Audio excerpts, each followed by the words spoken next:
creators of Relevant Magazine. This is the Relevant Podcast. They say things shut up, but it's the things that matter.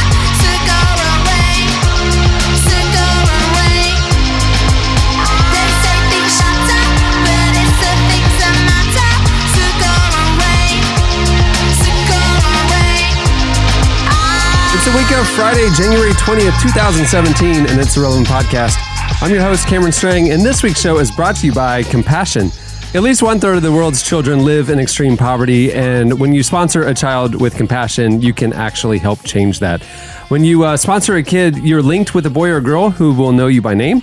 He or she will pray for you daily and will write you 3 times a year, whether you write or not, because I'm really bad at thank you notes, and so it's good to know that... Yeah, it's fine. I am the worst. This sounds terrible. I don't know if I've ever written a thank you note. I think my parents now passive-aggressively send me thank you notes intentionally to flaunt the fact that I didn't send them one. Like after Christmas and stuff. Yeah. I don't think you have to do thank you notes for Christmas. Isn't it just a contract? We all gave each other something You and don't had a live nice in the meal? Strang family. Yeah, they do it. Yeah. You know, I sure don't. My grandmother one year gave me a pack of thank you notes for Christmas. Yep.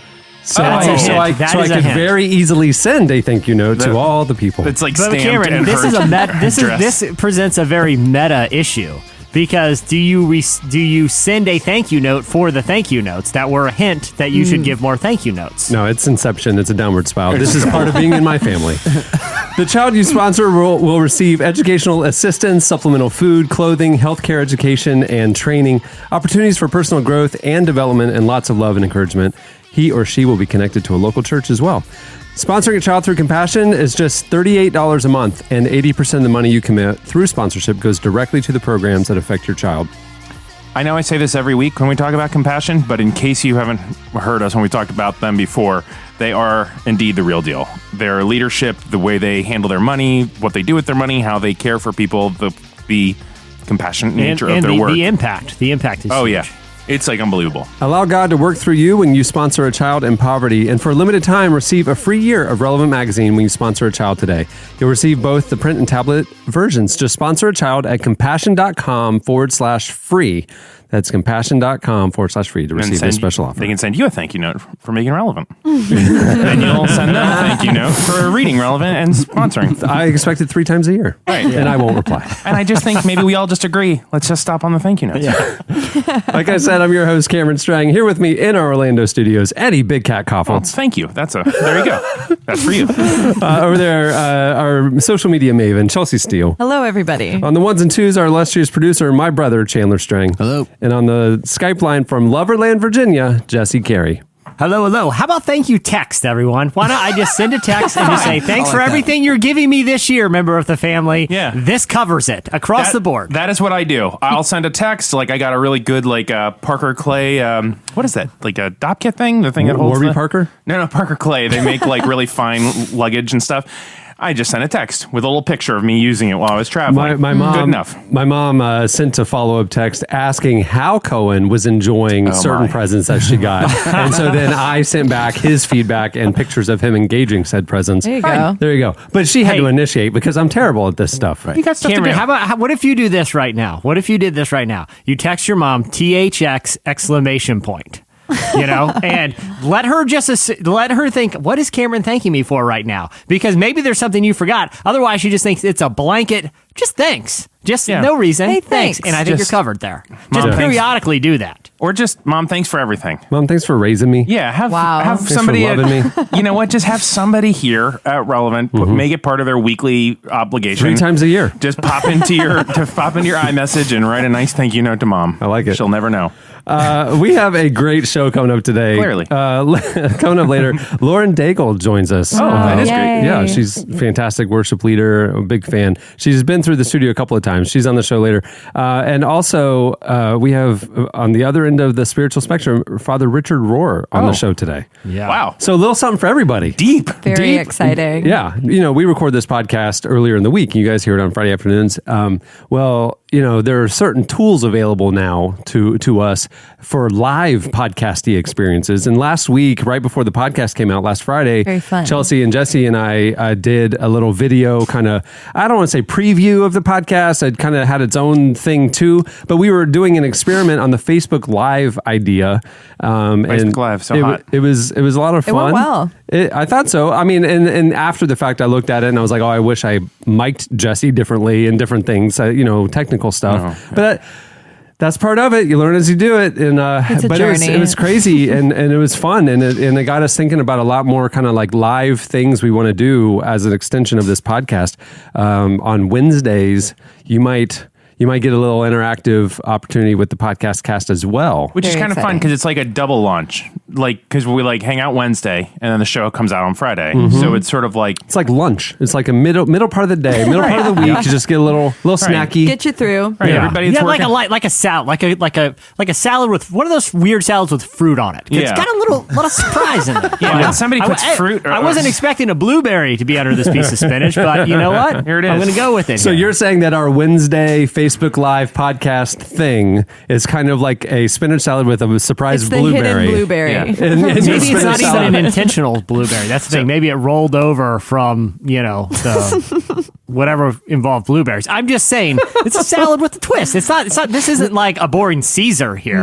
Okay. This is one, it's got seeds and stuff in it. You know what I'm talking about. Everybody that works at a church, just put on your calendar on Wednesdays from 11 to 2. You're doing. No, we're not doing it live for the whole show. No, but just block it Just off. You never know somewhere what's in gonna that- happen. it's somewhere in that range. Just block off 11 to 2 and just Yeah. put like I'm doing life with people. Turn on your.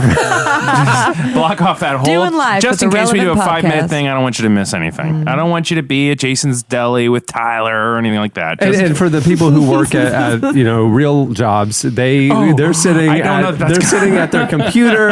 They've got their headphones on. They could easily just have Facebook in a browser Yeah. window every off Wednesday, to the side. religious holiday. Yeah. Nobody can argue with that. Yeah, exactly. Just have that Excel spreadsheet in the bottom corner, just ready to click in case like the manager walks by. Like, I'm crunching the numbers here. Wink a wink. Yeah. Yeah, boy, When our really, median you just sunk average- your teeth into a tomato with an apple slice under it. You didn't even know about. Mind blown. What is strawberries this in a I salad. don't even know what this weird leafy vegetable is. This is an interesting, delightful, refreshing midweek salad. Don't you feel like vegetables and fruit though should not go together? Like it is very off-putting to The taste apple pecan salad is great. At Apple Wendy's. gets a pass because Really? apple is almost like the meat of fruits. Oh, really? I think that the apples- fiber and it'll fill you up. Yeah, and just like the texture, apples get a pass, but like a strawberry in a salad, What? Yes. No, that's delicious. Of course. Yeah, that's great. I think Spinach strawberry salad. Yum. I don't think so. I don't think we have to dive into this. I feel like my feelings have been pretty well stated on this issue. Thanks for the salad hot take. Yeah, I've got another hot take. Chelsea, is that your actual name? Because every time Cameron says it at the beginning of the show, it feels like a name you made up in order to be Like on a Dabo. microphone. Chelsea Dabo Steele. Sweeney. I feel like if I were to choose my own name, it would be something a little more original than Chelsea. What would it be? Rebecca Farnsworth? It would be. And, okay, well, when you answer that, I want to know two things. One, what would it be? And two, what are your feelings about changing your first name during your adult life go? Because we've all known those people. I've known people in college Sure. that made the switch. You know, I cut payroll here, so I know what everybody's name, Real name is in is. real life, Yeah. and then I know what their real name is. And there were people who payroll name. radically change it. There are people who just go with their middle name. And then there's this one person who kept the name Rachel. But it was Rachel with a Y in real life. Like she would say, I'm Rachel, and it was spelled R-A-Y, Chell. But her actual name on her paycheck was no Y. What? Yeah, it's really weird. But Rachel with a Y is a little cooler. Edgy. Yeah. it is cooler. It's only weird if when she introduces you, she's like, "Hey, Rachel," with a Y. It's, With a Y. It's not technically, but it's with a Y. The thing I think is weird, and when people say, like our friend, like we know a guy named Andy. He leads worship at our church. Yeah. That's his middle name. His first name is Michael. But like he's always gone by. See, I don't have an issue with that. My issue is when you make the change and it's too late. I feel agree. like No, you I got feel one like shot. 13 It's years when- old is the cutoff. When you go off to college. No, when you go off to college, you can make a switch. No, but I'm Really? saying that people name their kids with the intention of using the middle name. Oh, yeah. Well, Like if you're they- like a junior or something or a third, it might be a little difficult to say your understand. name when you're referencing someone else. I hear your words, Chelsea Steele. That's a if good. that is it's your a real good name. It is my real It's a good name. name. Hot take. This week is full of hot takes. We were in a meeting yesterday, and we were talking about The Bachelor. A lot of hot takes all over the place talking about The Bachelor. But This is- Karen, when you say a lot of hot takes, I got to be honest there. When you say we were talking, we were in there, and Cameron had hot take after hot take after hot take. I don't even watch the show, and I was enthralled. I told Cameron, I told him literally, we need to do a Bachelor recap podcast because it was like he came in with bullet points that he had to get off his chest that we were watching. You know who else you'd have to have on that is Andy Barron. No, I know. From Andy Talk. No. Like, that guy talks. Literally, that's the reason why I turned it on. It's because Okay. I had never seen this show before, and then a couple of my actual like guy friends around the country like are non-ironically into it. But Yeah. like people we respect, not Yeah. like Yeah. people who we But don't so, respect. Cameron, if you're going to continue to watch, are you sort of hate watching it, or is it drawing you in at all? You can be honest here. You're among friends. Oh no, it's terrible. It's like literally a travesty that like I'm learning about the society we live in by watching this. yeah, it's like watching the animals and realizing you're one of them. The worst part Yeah. of society. That is. Well, yeah, but it's a section of society that I don't engage at all, Right, and right, it's like, right. like how in the world do people live their life like this? I don't understand this. I mean, so that's why. Well, so I watched one. I'd never seen it before, but for some reason this summer I ended up watching Bachelor in Paradise. So I started with like in its entirety. yeah, the entire season. I don't is know a why. low With- place with to my- start. Time out real quick. I With wanna my let you- accountability group. That's not one I was flipping through and I thought I turned the game on and I was like, oh, what is this? Maybe this is a weird commercial. I watched like 2 episodes. This is front to back whole season. Appointment viewing. Yeah. Wow. No. I just, but again, I think of like, no, this can't be that there's really people like this. real. Then, so Reality. then when this came back on, I don't know when the Bachelor, I don't DVR it, but then I was sitting there watching a game or something and Andy started like countdown, so excited on the premiere night. and he's I'm just like a normal, sweet guy. Yeah. And so I'm like, well, I'll see what Andy's all into. I don't know. And you're just like, you can't look away. Like, how in the world, I mean, how in the world are you at an emotional level, okay, like you want to marry a man who you are watching make out and more with all these other women, and then you have to spend all this time with these women, and then you're watching him, and then you're like, now I got 3 minutes with him, so I've got to lunge and be sexual with him, and then I know the next girl and the last girl just did, and but I want to marry him because he's the best. I'm like, what? Like, Yeah. Anyway, this was our editorial SNL meeting just did yesterday. a, It's so you know what twisted. you know what Chandler calls that show? Calls it Friday Night. Oh. Chandler, so hot right Do you now. ever like put yourself, because obviously none of us are really wired like that, you know, in terms of like interacting with people in those scenarios. Like if I had like, okay, 3 minutes, it's like, all right, now that he's gone, that you were just making out with him, I do have a magic trick. Pick any card, please. This will take the entire 3 minutes, and you're going to need to hurry because it's very elaborate, you know? Has there ever been, I mean, Jesse, I don't know this part of your story, but I can't imagine there have been 2 people in the world worse at dating than you and me. Like, more unable to throw down any You measure. can put me in that list. Too. measure. I mean, I didn't want to, but Yeah, that's okay. fine. I kind of assumed. I'll own it, yeah. I assume we're all pretty bad at remember it. Cameron's just the facts man string, Yeah. where That's right. That's right. the first date is basically Cameron asking trivia questions. Yeah, that's right. It's going on. And they're all about the podcast. And that's why I'm watching the show, because I'm thinking maybe I can pick up some tips on how to like win the ladies. No, or this something. is- What was the Nope. one big Don't takeaway? start there. No, there's no takeaways. No, the takeaways are all of a sudden you just like, it's just you're baffled. I mean, by the end of the night, you're just like dumbstruck of like, what did I just watch? Why is America like this? What has happened to our society? I don't understand people are going to light up all measures of social media with love for The Bachelor or I Bachelorette. don't- This show is really popular. I know, How but long has it been around? I feel like it's been a Forever. really long time. Yeah, I used to watch it as this as one a guy has child. been on. This is his 4th season. Child. So it obviously doesn't work. How old were you, Chelsea Steele, if that is your real name, when you watched that show for the first time? maybe like 9, 8 or 9. where was your family? This right teaches there you. with me on the couch. This teaches you what you should aspire to find in a man, or how you should act pursuing It's one. shaping No. America's youth is what it's doing. Which is Yeah. why we now have Tinder, and now millennials 25% are Right. never going to be married because of That's hookup right. culture. Right, and Chandler can't delete his account. Yeah, You know what? You know what's the infuriating thing about Right? the most infuriating thing about this whole trend to me is that people being reshaped and twisted psychologically by The Bachelor. I read a study now that less than 1% of dates involve the guy doing magic tricks for an extended period of time. And that's just a shame. That's courting 101. We're just throwing out years of tradition, for this sick, twisted trend. Right. Bring back things that are actually charming. Juggling. You can do... Song. These are basically Magic. circle Barbershop circus quartet. tricks. Yeah. Exactly. This is how courtship goes. This is how Poetry. finding a mate should look. Poetry. Counting in you go. Roman numerals. Yeah. My sister's husband literally won our family over by doing magic tricks for all of us.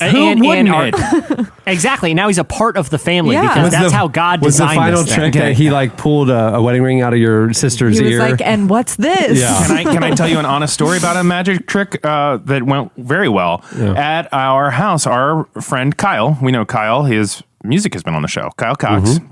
Great guy. He is an incredible magician and musician, but an incredible magician. Like made he has money a doing tattoo of like cards. it. We will get to that Oh. because he does a magic trick with this girl that was living with us at the time, Sarah Heiberg, and he was like really into her, and it was very apparent. She's way out of his league. Way, Yeah. It's But like he has shocking. magic, so that levels the playing field. But exactly. So he comes over and does this magic trick, and the magic trick was a really impressive trick, but kind of the punchline of it is she turns her hand over and she's got like the stacks of cards, and one hand has hearts and the other hand has all the diamonds in it. So it's like the hearts and diamonds. And like they were dating within a week. They are married now, and he has a tattoo on his arm with hearts and diamonds coming out of a magic hat. Magic. I'm just saying, Jesse, you've got a great point. That's what I'm saying. It's so charming. It says a lot about you that you can do magic tricks. It says you're mysterious, that you're a man of intrigue, that you always got a card. But up you're your also sleeve. you're also shifty. You're a liar. You want to Yeah. mislead people. Oh, it's basically shows you're very deceptive. I mean, it's all about deception. But it was pretty darn cool when she flipped out those hearts and diamonds. At least she knows it up front. You know what I'm saying? Just Like the Sarah facts. knew. Or and- does she? Yeah. Exactly. Bingo. All right. There's a bachelor hot take. I think we gave some real good advice today. Yeah. Yeah, Young we need men. like a David. We need like a David Blaine And women. I'm absorbing Here's what we everything. need. We need a bachelor, and all the contestants are magicians. Like you have like Chris Angel. You have David Blaine. I would watch that show. America will watch that show. Who is the most handsome magician? Is it David Copperfield? I have no idea. Literally, there's like we could probably think of you just name both. I'm That's- so unqualified for this conversation. Yeah. It might be Jesse. I mean, I think I'm in the running. Yeah, I think you in the are. You running. look exactly like the whoa, Friday whoa. Night Lights guy. Wait, this is a real thing. This is a real thing. You can do magic tricks, or I thought you were just a fan. I've never seen you do one. I don't want to brag. I've known you since 2005. You just found out he can do magic. You just found out I have a dog. Okay, time out. I'm going to throw this out there right now. Okay, I'm going to be there. I'm recording from Skype on Wednesday. I'm going to be in Orlando in the office on Friday. 2 days from now. Yeah. What I am proposing is a live video magic trick that will blow everyone's mind. It will. I mean, it's going to be I'm going to do it once and that's it. But you're not That's dating. what I'm proposing. Why would you do this if you're not trying to get a date? I'm just showing people the possibilities. I think Chandler needs to do a magic trick. Yeah, teach it to me. Chandler, on a side note, I'm going to need to bring in a very elaborate booth that I'm going to need to hide under the table there on Friday. Please edit this out. Immediately. The trailer with the gear and the live pigeons will be arriving Friday morning. Are you going to be able to get Also, there'll be a safety tech there if this goes wrong again. That's all you need. He's going to need 15. He'll kind of casually blend into the office all day, but this is kind of a long con. He's going to need to be hanging out all day. And, I'm going to need to also Cameron. I'm going to fax Nikki some waivers. Again, don't want to have to do it, but after the last incident, it's legally required. So anyway, can't wait for the live magic show. Yeah. I'm excited. All right, well, moving the show along, it is time for our look back at what else happened this week in culture and entertainment. It's time for In case you missed it. Okay, sorry to stop things. We really should learn some magic tricks. Yeah. Like, why is that not our podcast 2017 resolution, is to learn a pretty good magic trick? Like as a group or individually? I got individually. Yeah, you got Okay. one, but I think the spring challenge that Jesse does every year to raise money for charity water should be like a live magic show. And man. people donate. We've got some work As, to do. as the best I would looking have magician. to start practicing Yeah. now. Yeah. Yeah. Right. I'm You should. I'm not opposed to that. Yeah, I'm not opposed These to wells don't dig themselves. Get to work. In case you missed it, this week, Andrew Garfield, who's on the cover of the last issue of Relevant, discussed Jesus, doubt, and spiritual warfare with Stephen Colbert. He was a guest on the show to promote his new film, Silence, which tells the story of two 17th century Jesuit missionaries investigating reports of persecution in Japan. Andrew said that while he was preparing for the part, he studied the Ignatius spiritual exercises, and they taught him about the life of Jesus. Here's a clip. What do you do to get ready for The it? most gentle, compassionate kung fu monk there is. Not only did we study the theology and the history of the Society of Jesus, but there's these processes called the spiritual exercises that St. Ignatius created when he founded the order. And it's kind of the basis for all 12-step programs around the world, AA being the first. And it's this transformational process where you do these imaginative, meditative prayers with the life of Jesus. AA being the first alphabetically. He didn't clarify that yet. He also explained how he and his fellow actor Adam Driver spent a week in silence, prayer, and fasting, and the weird thing that happened afterward. What's the first thing you said to each other after a week, Right. when we haven't been able to talk and you haven't really met before? What's the first thing you said to each other after a week of silence? Yeah, so we had these 7 days, and it was so full of this kind of, divine attempt to pray and to meditate and to get close to those deep inner voices and the spiritual kind of exploration we were doing. And I think we got into the car, and it was as if the devil in both of us said, "Where the have you been?" Because we just had the most disgusting, dirty, awful, dark conversation for 3 hours on the way to the airport. Because we had this, it was like the devil felt so left out of the last 7 days that he just came and made us say the most nasty, I can't even remember. I've blocked it out. We went to the darkest place for about 3 hours. Did you talk about any of this stuff with Mel Gibson, by the way? Yeah, we did. Because we had Mel on here, and he believes Yeah. the devil and the angels are real, and they're around us, fighting over us all the time. Yeah, right. Yeah, Do you believe in any of that stuff now? I believe that in that as metaphor. I believe in it as energy. I believe in it as our better angels, and no, absolutely. And also, I to be honest. Certainty about anything is the most terrifying thing to me. Wow, there you go. I'm not sure if he said something or nothing.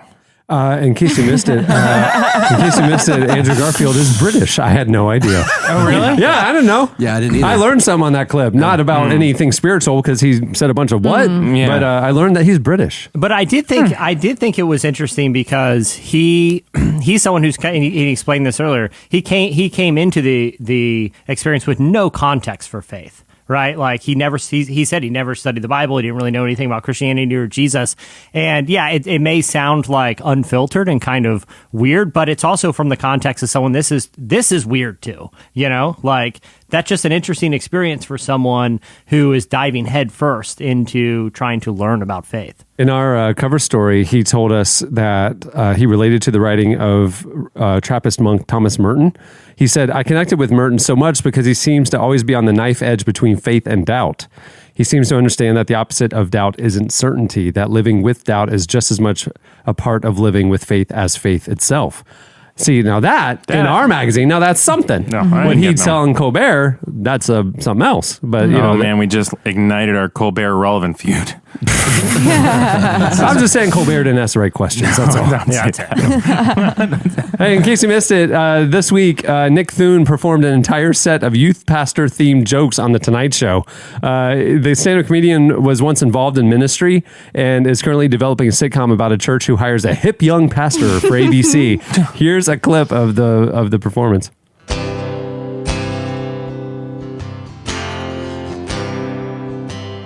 Hey guys, I'm Pastor Nick. I know you're wondering what happened to Pastor Jeff. Where's Pastor Brian? Which statistically are their names.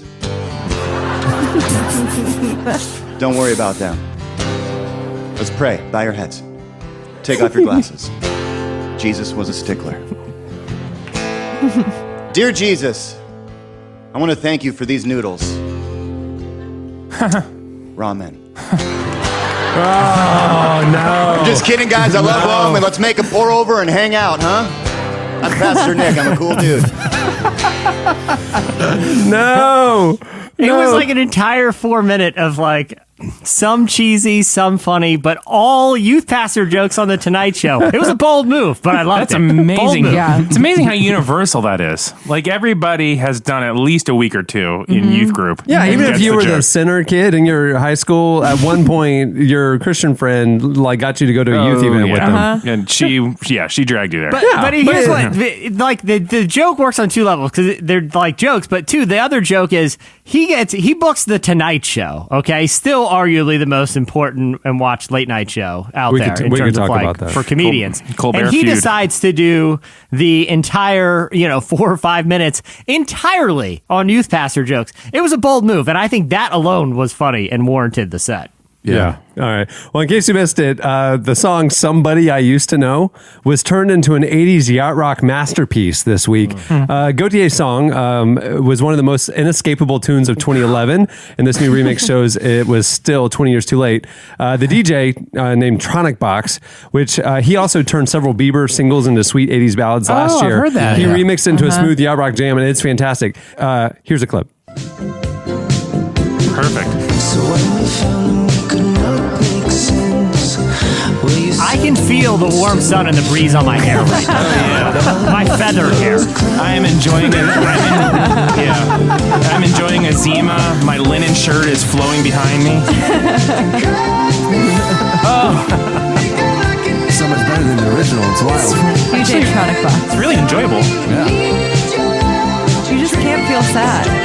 Yeah. I love the electronic stuff.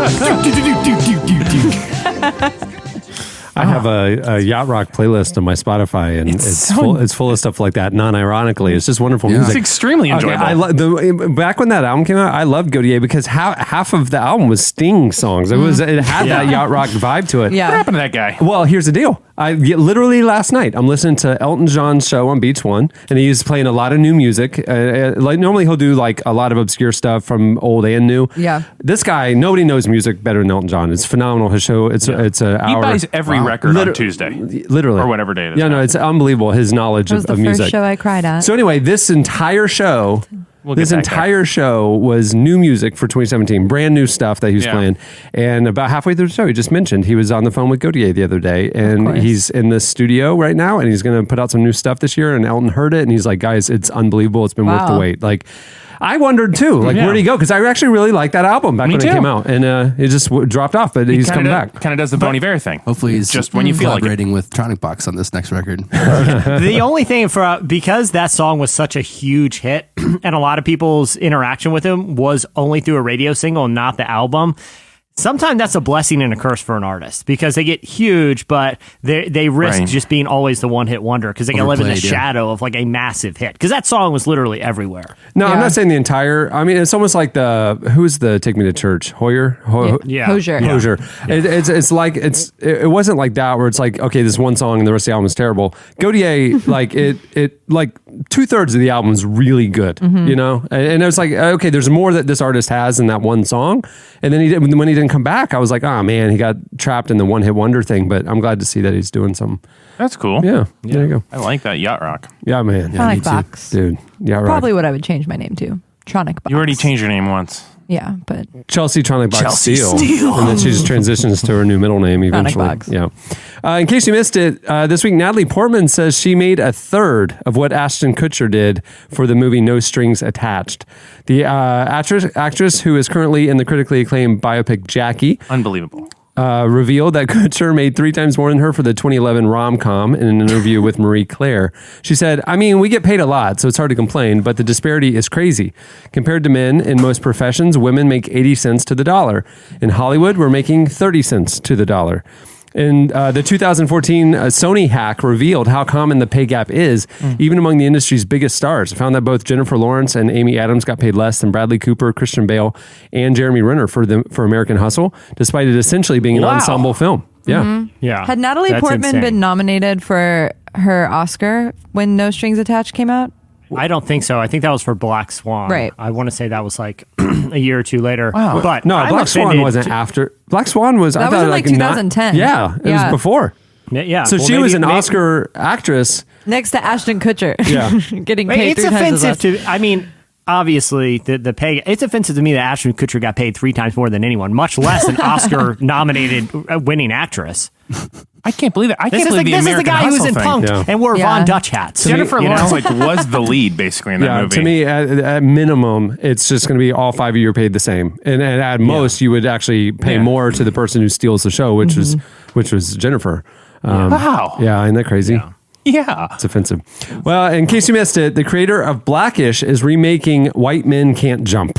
Well, that's what we've been waiting for. Kenya Barris is developing a remake of the 1992 basketball comedy with NBA star Blake Griffin and NFL player Ryan Khalil helping to produce the project. All right. Not starring in it, hopefully.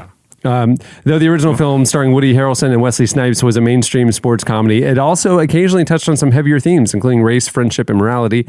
Barris's Blackish, which he created for ABC, has garnered widespread critical acclaim for mixing comedy with bigger discussions about social themes like police brutality, racial injustice, the church, and politics. Hey, we named it one of our top 50 things of 2016. And I wasn't on with that show until they did the political episode where they had a really they had one last week. Is that the one you're talking Trump about? episode. They did a really good back and forth conversation about. I guess that's what a conversation is, back and It was forth. like both sides' eyes. Not these days. In the show, both sides' eyes were opened a little it was bit. very interesting. Yeah. I was kind of on the fence about including this one, but I thought because of his involvement in it, like it has a potential to actually like do something different than the original did. Because the contemporary situation, I feel like there's so much opportunity for commentary, and he's so deft at it. You know. Yeah, White Men Can't Jump was pivotal in my high school basketball career. I felt very affirmed. Did you have one of those cool hats that flipped up, like those cycling hats? No, I couldn't pull that off, but it was very inspiring. I was. I gotta say, I would have liked to have seen Wesley Snipes and Woody Harrelson back in that. They both rule. They're still both in great shape. They could still have done it. I mean, Wesley Snipes has been doing that Chuck Norris machine for like a decade now. I still see him on TV, and yeah, I mean, his abs are still shredded. So I think Maybe they'll do like the Harrison Ford Force Awakens thing, where he comes back and kind of mentors the next generation of street ballers. Oh, I see what you mean. Or just like he shows up in his like the yeah, like the current Rocky stuff. I don't think they're ready to be Rocky because that's really just admitting kind of age. Yeah, but they're like in their 60s. Yeah. Aren't they? Yeah. I mean, Woody Harrelson was in his prime in the 80s. I mean, and Cheers and stuff. I think he's still sort of in his prime, though. I mean, he's still doing like a lot of cool, interesting stuff. Isn't he gonna might be in the next I was Han talking about Solo? his Yeah. physical prime, not his acting prime. Yeah. Yeah, I don't think he's. I think he's. I past think probably I'll say this. Wesley Snipes isn't even close to his physical crime. He's improving every decade. It's unbelievable. I don't know what's going on, but Blade does not he's get immortal, worse. yeah. He's immortal. He's immortal. He is our clearly country's he's an best actual looking vampire. Yeah. He's the best looking magician. I don't know that he does magic, but I'm certain he does. His trick is getting better with time. Yeah. His magic, his magic trick is his body. How is he doing? He's like Benjamin Button. He's That ageless. only goes back to like the prime. It's It's the long con. It's the ultimate magic trick. He gets out of jail for tax evasion. That's incredible. Yeah. Well, he's in the prison gym every day. That's why. That's no big deal. Well, he's not out in the sun and stuff, so his skin looks great. No, it's beautiful. Yeah. He is. He didn't age at all. So what we're saying, the trick to longevity is go to prison for a chunk. but tax evasion jail. Yeah, tax evasion jail, because you get in the gym every day. You don't have anything else to do but work on yourself. You can read. Lovely place. Although it was in Ocala, I think, is where his jail was. Oh. Was Well, it? also, I think it's the Bowflex. I think you need to get yourself a Bowflex, and I'm pretty sure that has something to do with it too. I've watched those infomercials for quite a bit of time before, and he's got moves, guys. I have a question. It folds up too. It goes right under your bed. That's why you're the best looking magician that we know. Have you ever bought something off an infomercial, Jesse? Because you seem like you have. I have come so close. Yeah, me too. So many times. Like I always I'm like punching in the credit card. I'm like, okay, I'm doing the math here. It's 6 easy installments of $89.99. So I'm paying $500 for this. Also, next time. Yeah. he's like, Dana will murder me So that's not worth it. Well, I'll tell you though, when I mean, I'm not tempted to like call in because I'm like, it's a bait and switch. They're saying $19.99, but all that vague shipping and handling stuff, they're going to get me, right? I have So- bought countless things. So on I'm not TV. tempted, but I'll tell talk you, about when that. I see it on the end cap at Target as seen on TV, boom, I'm there. That's candy. I'm a candy store. Or Shark Tank. I just bought the drain plug from Shark Tank. Where do you buy that? Home Depot. I was walking down the aisle and I saw, and it said on Shark Tank, it'll stop all that, if you lose a ring down the drain or hair or whatever down the drain. Bought 2 of them, installed Lose them that last hair weekend. that you want back down Yeah, the why road. do you want to save the hair from going down the drain? You don't want to save it. You don't want it to in clog case up your you're a drain. psychopath that collects It's like a other quick humans' remove. people's hair. No, nothing weird. I just like to smell it at Hair night. has my DNA in sometimes. it. I don't want that getting into the sewer. If my hair gets into the I just like to sniff other people's hair at night. It's Yeah. nothing weird. It's I like- mean, it's a big deal. But But there's a product. A lot of people have hair But Chelsea, pillows. you've bought infomercial stuff? So there was one channel that knew our numbers, so they'd be like, "Do you want us to put it on the Visa or the Amex?"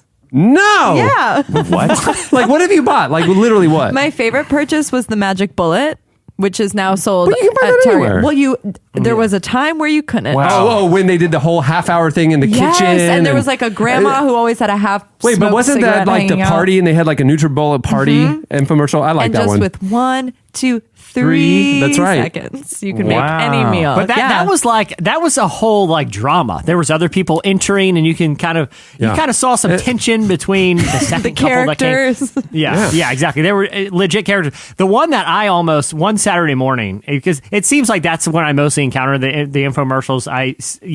It's on a channel from the night before that like sells the early morning Saturday block of time, like infomercials. Yeah. And I almost invested in alpacas one time because the case they laid out. Yeah, I mean, look, people they got the fur, they got the meat, flawless. they got the milk. Sure, I mean, yeah. It's like, look, listen, I know you got to diversify your investments, but if I give all my savings to the alpaca farm, I'm not just giving it to the wool. Of course, of course, the demand's going to be higher than this. Eventually, you're going to die, and somebody's going to eat them. So I'm spreading it. I'm spreading it, and I came very close to investing a sizable portion of my life savings into an alpaca farm, but. Thankfully, So Dana woke you up. never called on like the P90X or anything like that, or I would find myself watching them. I mean, I never felt like picking up the phone, but like I ended up watching it because again, they're like It's entertaining. And exhilarating. so, I always wanted that food sealer, the vacuum sealer thing. Oh yeah. Mostly because I was just curious about how it worked. It's not like I find myself having buying Debbie's so much green food that I bags. need to seal it. I would just kind of like to watch it work. It seems fun to watch it suck out all the air. Yeah, and you can you- save so much money on your food bills. Literally dozens of dollars a year. do you ever though start like psychoanalyzing the people that are on there? Like, okay, this person that's on this infomercial, when did that person drive out to Hollywood with the dream of making it as an actor? And is this the biggest thing that they booked? No, I know. Like, I'm not saying that. I'm just asking. Like, has this person's entire professional acting career culminated with this commercial for a little tarp that you can roll under your car and it's easily just change what your you oil have to with? do. I hear your words, but until I saw that movie, Joy? Right. About the one with the mop, I was like, okay, there's a real story there. There's something behind that. Because I used to think it was just all just fake. But that's real. Yeah. So now it makes me feel like it's all got some But heart the behind people it. in the infomercials who have such a hard time putting away Tupperware. I get what you're saying. Like, surely that's not the pinnacle of their acting dream. Well, have we ever seen? I mean, because remember when like Lost was on and Evangeline Lilly, like it came up that she was one of those late night phone call number commercial girls and stuff like that. So like, but I can't think of any infomercials where like a now famous person is like, well, look, remember them from the infomercial 15 years ago? Steve Carell was on like some chicken commercial. Oh, really? 30 years ago. Yeah. Yeah. Yeah, I think real actors go through the commercial ranks, not the Commercial phase. infomercial ranks. Yeah, or the Mickey Mouse Club. I once Right. auditioned for one of those like lawyers who can get you money after an accident. Did you? Were you the person who needed the lawyer? Yeah, like I had to give a fake testimony and be like, thanks Wait. to blah blah. Did they script it or did you make it up? Dan B got me $1 million. Completely, yeah. Thanks, Dan B. Did you try to be Were an you actor? wearing a neck brace? She was an actor. She acted in London and stuff. Chelsea's got acting chops. Yeah, So, I actually just Chelsea- left my agency when I moved here. What? Yeah. What did you act in? Well, in Nashville, I did Several infomercials. several infomercials, largely They just paid for her attorneys. with magic bullets and yeah. You did like house shows? I just did a lot of like house shows with like indie bands that you've probably never heard of. So She was like, But you really were an actor. Yeah, huh? yeah. That's like what I was living out in LA before I moved here. It's true. Wow. She's done LA, Yeah. London. Yeah. I used to do What did stand-up you too. dream of doing when you were? It's ever evolving. When I studied in London, I wanted to do, I would still love to do film, but then I got into writing and that took off in Nashville. And so I started writing like shorts. Did you get anything written that we would ever have seen? Yeah, I actually, the most recent film I did won the 48-hour film festival and we're going to Filmapalooza. What on earth? Oh, cool. Yeah. And if we win, we get to go to Cannes. So Wow, congratulations. thank you. It's pretty awesome. So much Yeah. I'm an onion. You really are So many very, layers. very The interesting. more we peel back the layers, the more it stings. Yeah. Yeah. Well, your dad and I are very proud of you. Both. I just talked to him yesterday, and he said Thank you're doing a you. heck of a job. Wow. Well, her moms are proud of her too. Yeah. All of them. Yep. You have so much pride. All right, that'll do it for In Case You Missed It. Stay tuned. Up next, Slices. Hey, I can't help but shine. You see it. Hey, I still can't help but shine. You see it. Hey, we can't help but shine. You see it. Hey, I can't help it. Ever since I was a little baby, this has been amazing. Thankful for the life you gave me. With every step and every breath, know that I've been living by you. Lord, just tell me what should I do. And I've been counting down the days, cause pretty soon this will be all gone. You're listening to Buddy. The song is Shine. Love this song. He's got a new album coming out this year. He's signed by Pharrell. Wow. Obviously, the song you just heard has a lot of God talk, Jesus talk. Great new artist, and continuing that whole hip hop revival Of course. thing. I don't know what's going on. Pharrell cool. loves the Lord. But now, well, one of the lords. He loves the energy of lords. He loves the artist Lord, is what I'm trying to say. Lord. Who also has a new Lord album fan. coming out this year. Yeah, him and Garfield and Andrew Garfield, they all love many gods. At the beginning of the podcast, you heard Georgia with the song Feel It. So collectively, it was the state. It was kind of a Hands Across America effort. Trust me. Okay, it's time for Slices. What do you have, Jesse? Guys, I have some thrilling news. The industry that has plagued America for generations is one step closer to being gone forever. I am, of course, talking about my arch nemesis, who I ignited a feud with a few months back. I'm talking about the dentistry industry. What, going away forever? That's right. You heard me. And all their preachiness about why you shouldn't eat Sour Patch Kids in the middle of the night, or switch soda around in your teeth, or keep flossing even though your gums bleed every time. Yeah. It's all going away, guys. Yeah, I believe Big Floss was your main Yeah, target. first I took down Big Floss, which was Yeah. was kind of a sweep the leg move, was what that was. Yeah. I wasn't going for the kill shot. I was trying to bring it to its knees so I could look it in the eye, you know? Yeah. Before I put it down forever. If y'all I've got the news to do it. If y'all don't know what he's talking about, go back about check our wiki on RollingMagazine.com for the podcast. Yeah. And there was an episode where Probably around Jesse June. brought around June, brought the hard-hitting news about the big floss industry being exposed. So Jesse Brockovich brought truth to power. Yeah, we won't That's right. recap That's it. what I'm doing here. Yeah, exactly. Is holding our just let 'em powerful go. institutions in check right well, now. we need And a that. lot of people, that's a big we need thing. that now more than ever. Yeah. So you're Exactly. serving and the public good. I started at the very top of the ladder of evil, which is dentistry.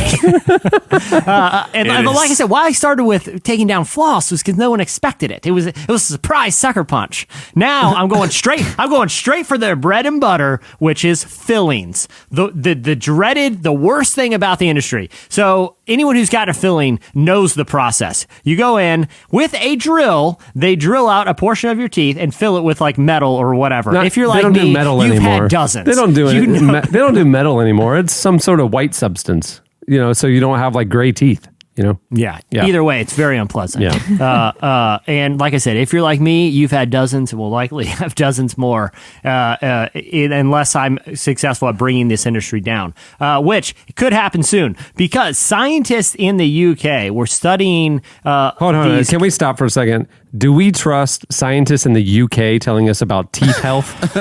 Cameron, here's the thing. That is Cameron Strang who said that. None of us are participating. Cameron, I'll follow up on it. Don't worry. Okay. I feel like they, out of anyone, need to be on the cutting edge of this thing. It's getting it's desperate. How dare you, sir?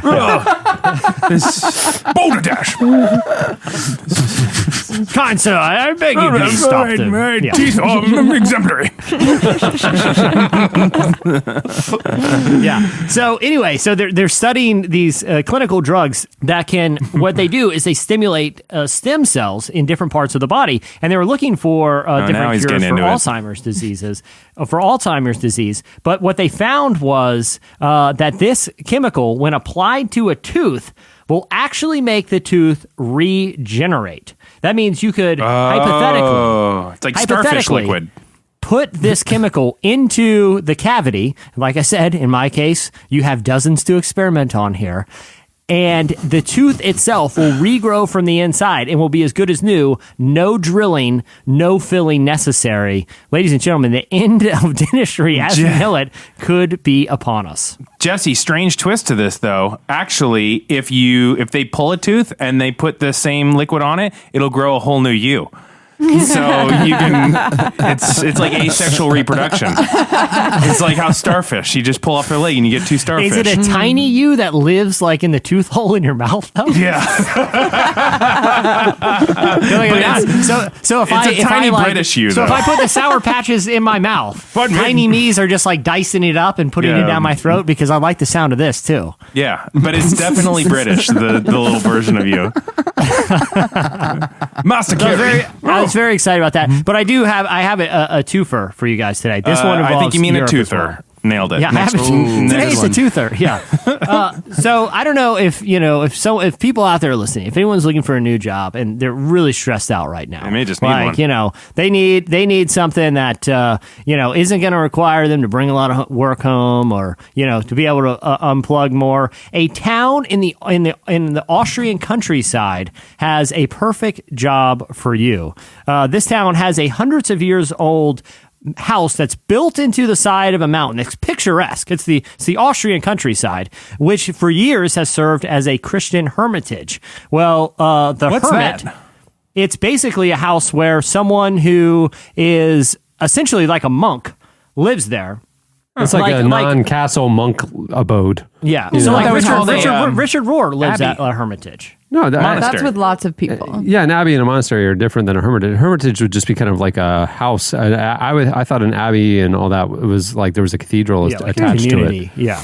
Yeah. So that's interesting. So they have this hermitage. It's up in the countryside. But the thing is, they need someone who basically just to live in this sweet looking cave house, and that's the only requirement of the job. They want someone who's like a Christian because there's pilgrims, I guess, who wander up there from time to time. You're not going to know. There's no phones or electricity or anything. You're just kind of hanging out all day, hoping that a pilgrim swings by so you can talk to him about the hermitage. But that's the entire job, is to live on the side of this mountain, just completely alone, and literally do whatever you want up there. I mean, they want you to pray and contemplate, but no one's checking on you. So it's good news if you're stressed out. There's finally a job that literally the requirement is laziness and lack of ambition. That's what they're looking for. They don't want you wandering around doing stuff. They want you hanging. This is the job. So I'm not saying that fits the profile of any of our listeners. I'm just saying it's out there if they're interested. Where is it located? The Austrian countryside. Oh, it's beautiful. Just go to Austrian countryside. Think of your Instagram possibilities. He's so great. You wouldn't be able to upload them though. Yeah, you're not allowed to have your Although would you? phone. They probably have cell service. They might have cell service. There's nowhere to charge your phone. So as long as they have you might take them all in like the first day. There's solar chargers. You could easily take a little solar. Like you can buy it at REI for camping. Take an Xbox up there. You have a heck of a time. You could get one of those little stationary exercise bikes that can like charge a little generator thing to run your Xbox and your TV. You're good and get your little exercise in. Get your little exercise, no problem. Yeah. I could be a self-sustaining human if I could basically sit and play. People live Xbox. off the grid all the time. That's right. I mean, let me ask you guys this: how long around the table would you last in this Austrian countryside hermitage? Real honest answer though. Yeah, pre-marriage. Because I couldn't be away from my son. Yeah. Oh no. Yeah, we're talking about everything's taken care of here. Yeah, you just have the opportunity to go for as long as you want. And literally, like it's your life before you got married and met anybody. So you are alone. Hard to imagine. And jokes aside, you don't get Xbox or anything. You get like what would you have there? Books. Yeah. You'd have like Christian monk books and stuff. I wouldn't last very long. I think a day and a half I would wander back down the mountain. I would suddenly look like Tom. I would look like Tom Hanks at the end of Castaway. Yeah, of Castaway. And like, how did you grow that crazy beard and look all disheveled and you lost 50 pounds? You've literally been there a day and a half. And it's like, don't take. I need people. I need help. Yeah. I could do. I mean, to me, it would be a retreat mindset. I could do a week, a month, that kind of a thing. But I couldn't live there like without an end date. I think I could do like a summer. Like I could do a sabbatical. Yeah, right. Yeah. I could do a sabbatical or I something. think I could 3 do months. 3 months. Yeah, 3 Yeah. months. Yeah. I agree. Yeah. You can endure anything for 90 days. I mean, Oh, I've endured a lot for a month. But you know, Yeah, just this solitude. I don't know. Jesse, I mean, maybe this I'm is on your this creepy new mountain house. psychological endurance challenge. Yeah. Send them Oh, to that's going to be a lot of fun hermitage. for people to tune into. Me slowly going insane in the Austrian wilderness. People love that. Probably starve to death out there. It's probably fully stocked. I just never find it. And I'm just, help. I got one of those Ricola horns. I think my favorite thing about They're watching like, that new hermit's not going well. He's not taking this well. He's literally already grown a Viking beard and is using the Ricola emergency horn. So someone might want to go fetch him. emergency horn. The emergency Ricola horn. Well, that's how you alert the townspeople. Yeah, I would love it if Yeah. people like tune in though. What would be my favorite thing? They're like, oh yeah, Jesse's starting his endurance challenge today. Let's see how he's doing. And it like started in the morning and it's like 3 or 4 in the afternoon and he's already he's cast already away. just like holding the camera going, get me out of here. I'm saying the safe word. He's got a blood handprint friend on the shelf. You know, Right. I've replaced my shoes with tissue boxes at this point. And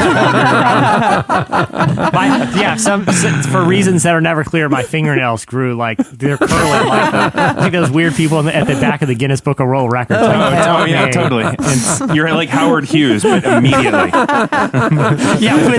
Within hours, I've become Howard Hughes. So it's kind of a werewolf situation. Like It's, literally, instant- you're a little horse-drawn carriages down the hill, and you're running He's after it, just pulling screaming. away. He's literally, he just finished unloading my gear and is just pulling back down. And he looks back. I'm in a tattered robe with long hair. He's like, how did that happen? He's like, I just. Where's the it's been- Ricola horn? I'm out. It's been 30 seconds. All right, what do you have, Chelsea? Funny. Well, researchers have found a way to create phones with built-in fire extinguishers. You may remember last year when Samsung had to recall an entire line of phones because the lithium-ion batteries were causing them to blow up. Because the batteries... Yeah, which we're constantly reminded of every time we take a flight. Yes. Like if you are a person who bought this product, I think isn't get that off the worst It's marketing hilarious. moment for them? I'm like, That's so funny. literally, And the FAA is saying don't own. It plants the seed of doubt of like, don't buy any Samsung. Right? I mean, like this is like You can't say bad bomb on for a that plane. company. But what it's worth, Yeah. the worst part is it brings back like the worst part of like elementary school shaming. Like if you were the kid who didn't get a new pair of Nikes and got the British Knights or something, and all the kids are like, hey, sweet BKs or whatever, you know? No. Like you were the kid on the out because you didn't get the cool thing. This does it all the same in the terminal. Please walk up here and hand us the crappy phone that you got and just let us all laugh at you. Well, my favorite thing about this, though, is that the researchers are from Stanford, and instead of developing a battery that will properly release energy to not do it all at once so the phone will explode, It seems not that hard to do. Like, couldn't you just like plug in iPhone batteries to it? that's how my understanding is that's how batteries work, to like release energy Right, over time. Most batteries I've encountered have never blown up. Sure. So it's interesting to me that instead of Not reinventing... No way. CeeLo is still on the ground waiting for somebody to find him. He's asking for a Ricola horn. Yeah. He's trying to alert people what's going on. So instead of recreating this battery, the BBC reported that they're building this like flame retardant petrol that is going to be in the shell of the battery that will put out the fire when it happens. For all future Samsung products? Yes. Oh my goodness. So instead of reinventing the battery, they're just helping put out the fire. So it's like a little thing that surrounds it that when it catches on fire, just immediately. You're holding the phone in your hand. Yeah. The battery explodes and instantaneously, almost like an airbag in a car, instantaneously your hand is full of shaving cream. Well, like what on earth? Yeah, I got good news and bad news. The bad news is we still got no leads on this fire thing. They're blowing up all the time. Good news is got a hilarious shaving cream gag that sometimes they'll randomly play. I mean, it's like a cool, funny magic thing. I mean, where'd the shit come from? So. Right, you're just talking on the phone, and all of a sudden, it just kind of like starts squirting out the little. Like, oh my god! What the? Terrible phone. It's not even. I mean, the fire has to get up to 302 degrees Fahrenheit for the. Well, at 301, you're fine. Okay, yeah. So that's what I'm saying. Things could get pretty hot before you have a fire extinguisher explosion. Yeah. I just also like the fact that when I heard your opening, I just am immediately thinking like it sets on fire and it's like. Just like little sprinklers going off. It's just a surrounding. And that makes sense. I wish it had a sprinkler system instead of a fire extinguisher. Yeah, well, if it had that, I mean, you're at a hot theme park during the summer, you can just hold it up in front of your face and get a little mist, a little misty. They're like, listen, you don't got to worry about the phones catching on fire. We got a whole sprinkler thing. All you got to do is wear this backpack full of water with the hose connected to your phone at all times. Problem solved. Everyone just lighten up. Like Ghostbusters. Yeah. Those misters, though, during the summer are a gift from Andrew Garfield's gods. It's amazing. I love it. Squeeze breeze with a little fan on the end. All right, what do you have, Eddie? Squeeze breeze. Well, we've had really quite a lot of talk today about Woody Harrelson. Oddly, we've talked about him more than we've ever talked about him. Yeah, or anybody has ever talked about him. I think that we brought him up once. I think that sets the new record. Yeah. Well, what's really weird, and I gotta feel like that one again of his gods is in charge of this. Like my whole slice is about Woody Harrelson. That's crazy. Isn't that weird? Yeah, that is good synergy. Interesting. But this is an interesting story. Thanks, man. I really appreciate that affirmation. So Woody Harrelson is trying to do something that has never been done in the history of cinema. Jump. Because we know white men can't. Donkey basket. I almost feel like that's the end of the slice. That was like a very excellent, well-placed punchline. He is doing the first ever attempt at a live movie.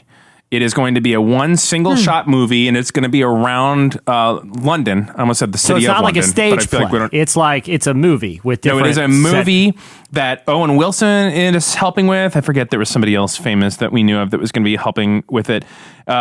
Willie Nelson. So those three guys are just getting baked in the trailer. I kind of don't trust them. I don't trust the three of them together, especially not doing a live movie where literally we'll see the mistakes. But it's going to heighten the entertainment value. Oh, it's totally going to be just the three of them just sitting around, just going like.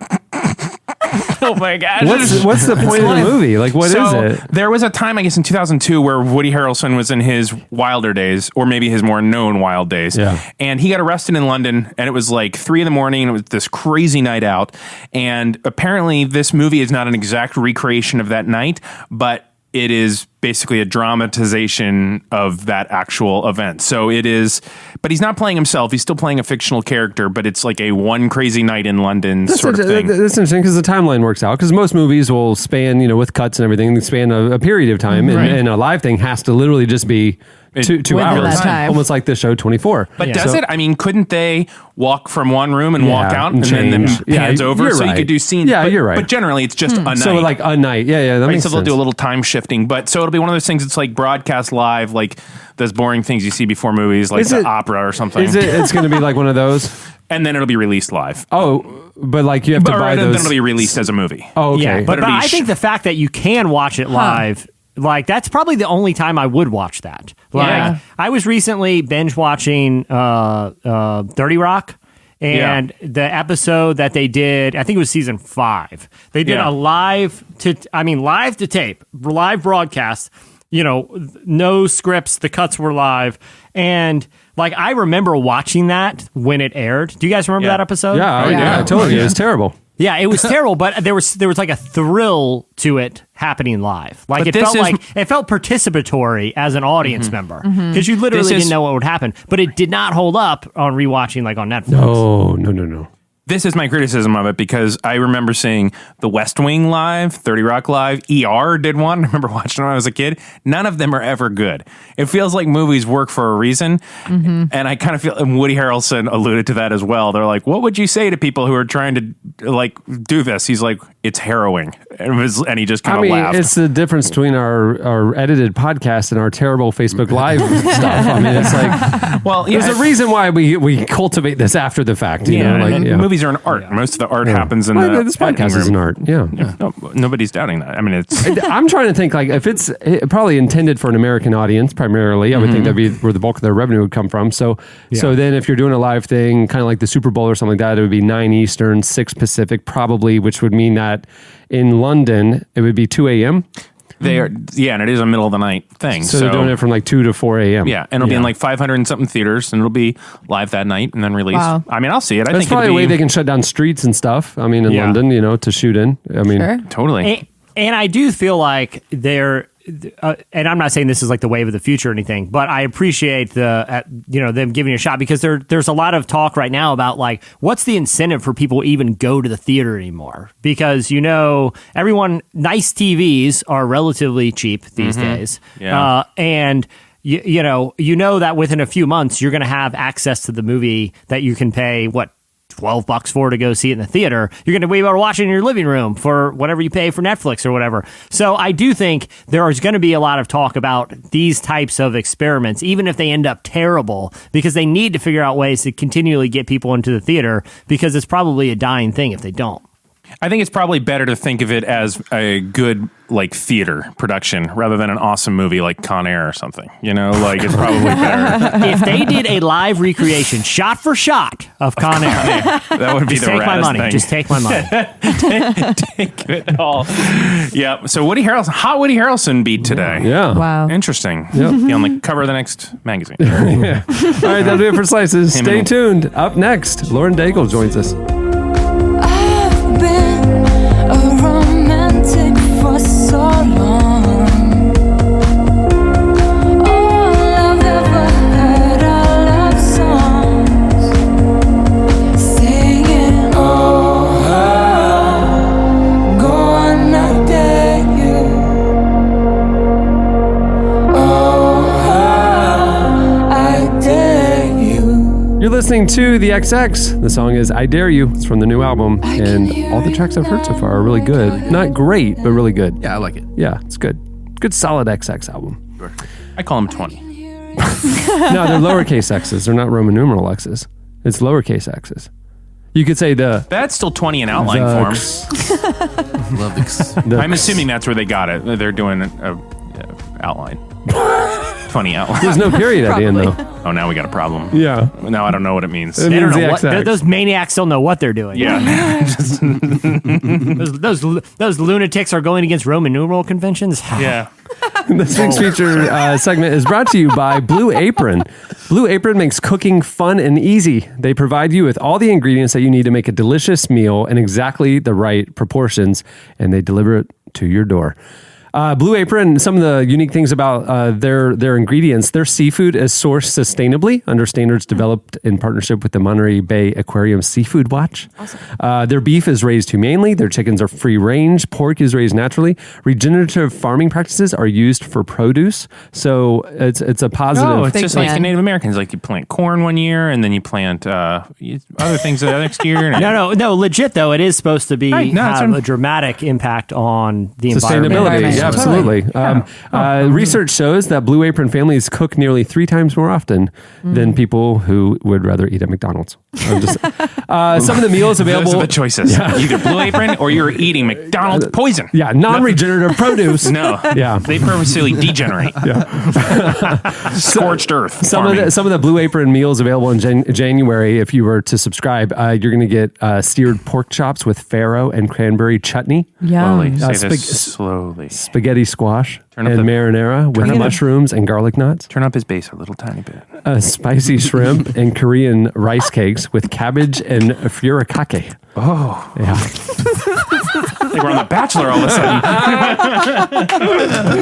Yeah, man. Can you imagine cooking that? I don't even know what that is. But then you get Blue Apron, Yeah. and here's the thing, and here's those ingredients, and you do this, and boom, delicious. Delicious. Check out this week's menu and get your first 3 meals for free with free shipping by going to blueapron.com/relevant.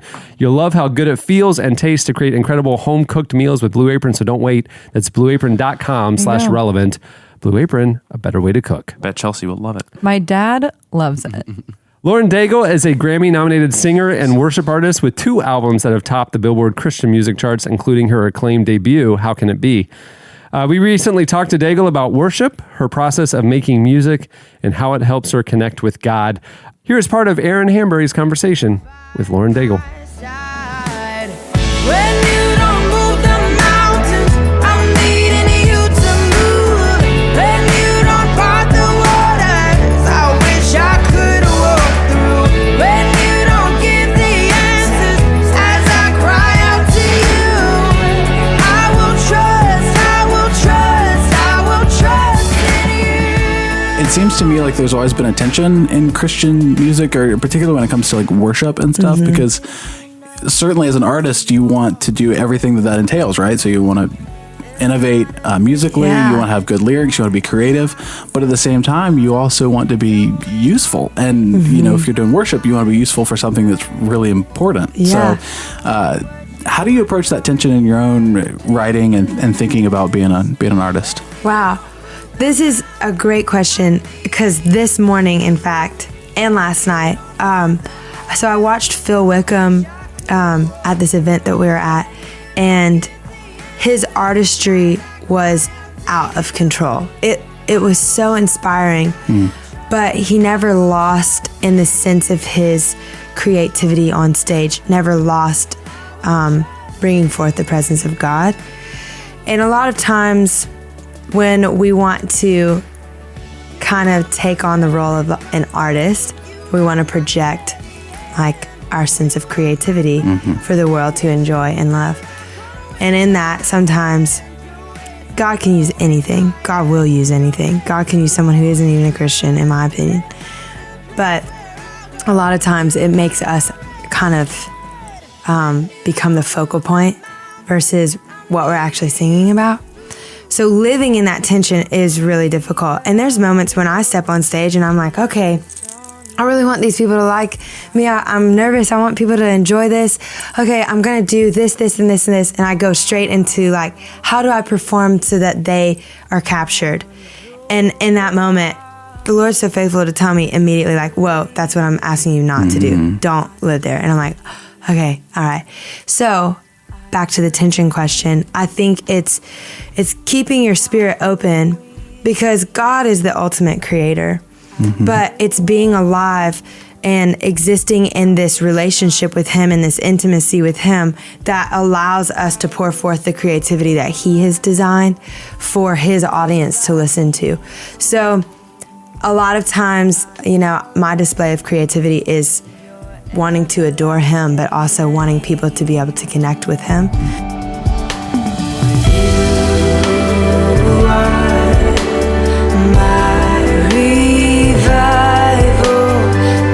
On you, I wait. Now lean on your promise.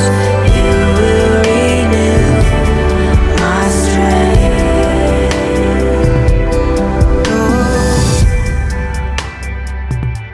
Yeah, related to that, I mean, that's like a hard thing, right? So even when we talk about the tension, you can hear that it's indeed, you know, there's a tension and a pull either way.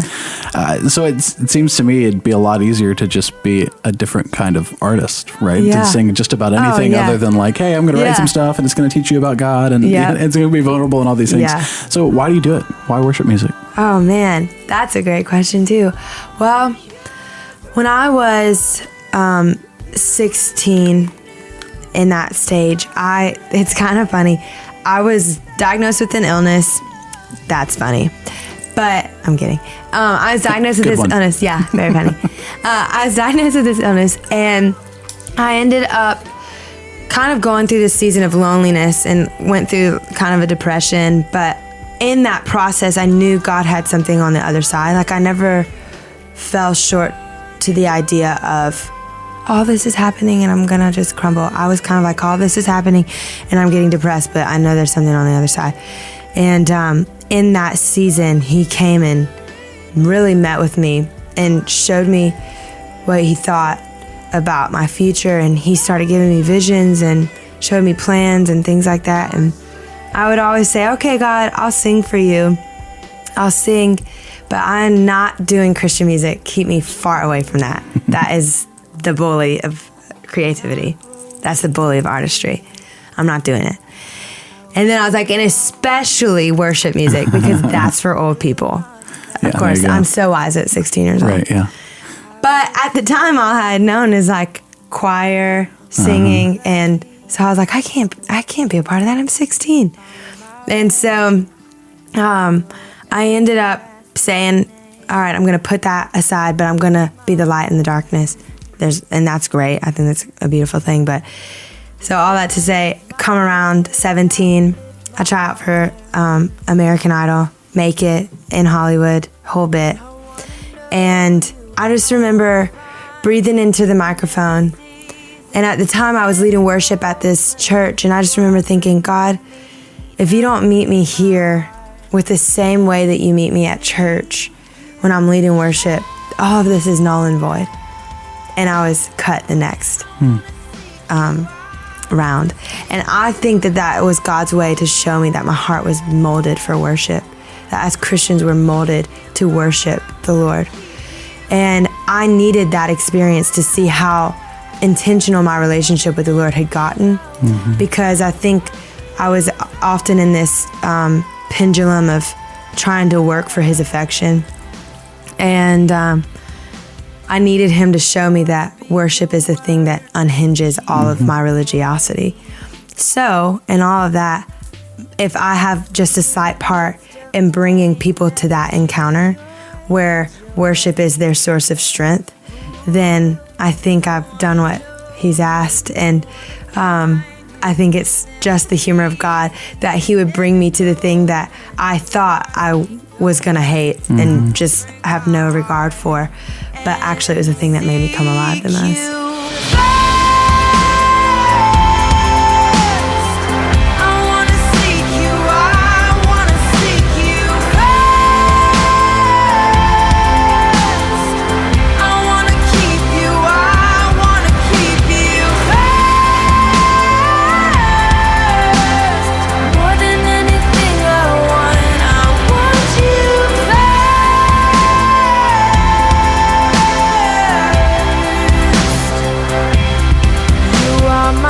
So when you approach worship now, having come through that season and whatever, are you thinking particularly about yourself and your relationship with God, or are you thinking about your listeners and their relationship with God, or how do you balance that? Yeah, a lot of times it goes to the listeners. When I'm on stage, I'm thinking about, okay, God, like what's going on in this person's life? What's going on in this person's life?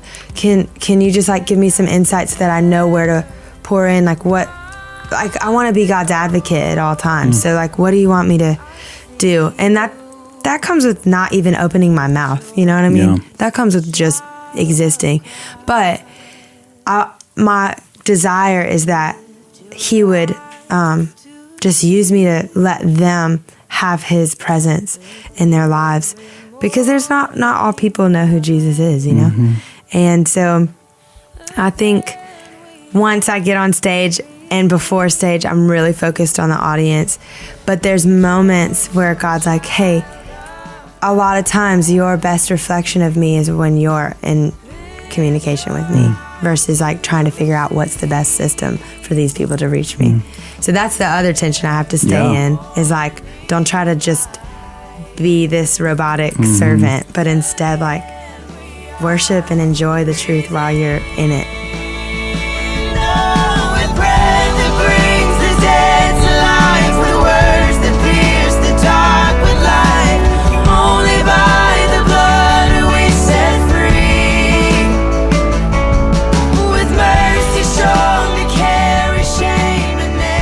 That was Lauren Daigle. Hey, if you want to see her in person, there's a tour coming up called the Outcry Tour. Has like everybody. So exciting. And Lauren announced this week that she's going to be on that tour, so go check it out. And it's all yours. To the beat of your drum.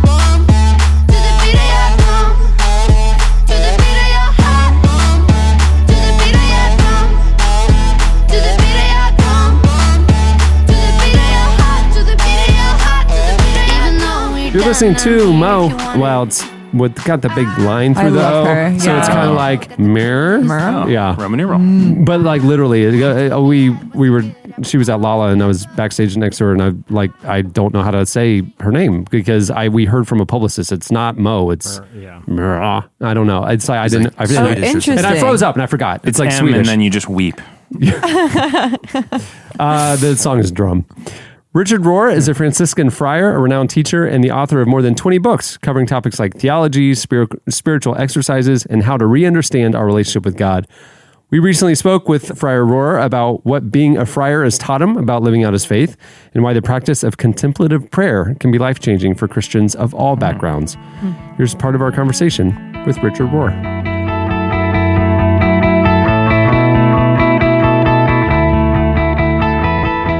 Right off the bat, you are a Franciscan friar, which is not language we're always really accustomed to. So, can you kind of explain what that means? Sure. Well, Francis of Assisi lived in the 13th century, and his big attempt to reform the church at that point was to get us much more identified with the poor, instead of clergy being those who are seeking a career or a class position. He sort of wanted to aim us in the exact opposite direction. So in our 800-year history, we've been much more identified with those on the edge, those on the bottom. That's sort of our spirituality, if you would. And friar was a term that became popular under him, and it was to disassociate ourselves with the monastic orders, who you would call monks. So monks were much more identified with large monasteries, large land holdings on the edge of major European cities, and he wanted us to live right in the middle of the city with the people and not separate ourselves. So we were called the friars. But you're right, it isn't nearly as familiar a word as monks, I suppose.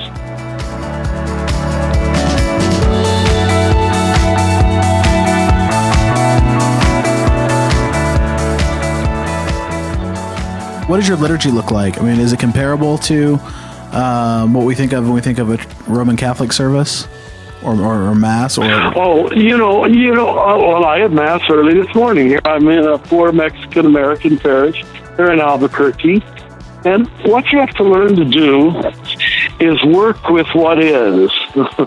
It trains us in what I call non-dual thinking. To survive as a Catholic, I know to a Protestant it looks like hypocrisy, but you learn it early. You say, okay, this is what I really believe, but this is the way the world, the church, the culture is structured. I'm going to learn to operate inside of it. So if you would have come to this church this morning, I would have been dressed up in all the usual robes. Now maybe the preaching I did, a little 5-minute sermon, would have had a little different character to it. But, I celebrate a parish Mass like any other priest would. I hope I don't do it in a ritualistic or legalistic or triumphalistic style. I don't think I do. But, it wouldn't be that different. Now, we teach contemplative prayer at the center down the street, where our whole practice is we come in silence, we sit together in silence for 20 minutes, we train people what to do with their minds during that silence. So our personal style is very different than the parish style.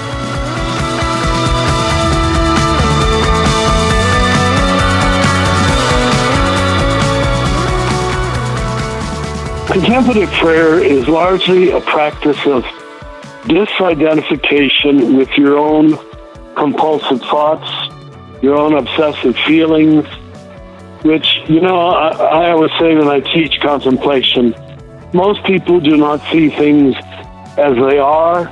Most people see things as they are. They see it through their own agenda, and that doesn't make for very broad seeing, because you see through your own anger, your own fear, your own theology. And so you have to, it really demands years of practice to little by little disidentify and surrender, let go of. I mean, in religious things, we're handing it over to God. All the negative, fearful, angry thoughts that try to grab hold of us. Now, when that stream of consciousness clears out, then it does with some regularity, it's always a wonderful sense of openness to the divine, to whatever God wants to say. Because basically you're not in the way. Yeah. You're not filled with yourself. So in terms of New Testament language, we use the Greek word kenosis, self-emptying, from Philippians 2. Contemplative prayer is a kenotic, I know that's an unusual word, form of prayer that is largely every day practicing letting go. Because I think what's created this addictive society is because our people have no training in letting go. Everything is holding on. Yeah. And holding on to your victimhood, holding on to your childhood wounds, holding on to who offended you yesterday. And if you don't have a way to surrender that, by the time you're my age, you're just cranky old man. and I know too many cranky old men. I don't want to end up that way. But I think it's spiritual work. It really is to let go of the hurts, the betrayals, the people who've talked about you, which happens in every life. Yeah. And for us, it's the heart of the matter.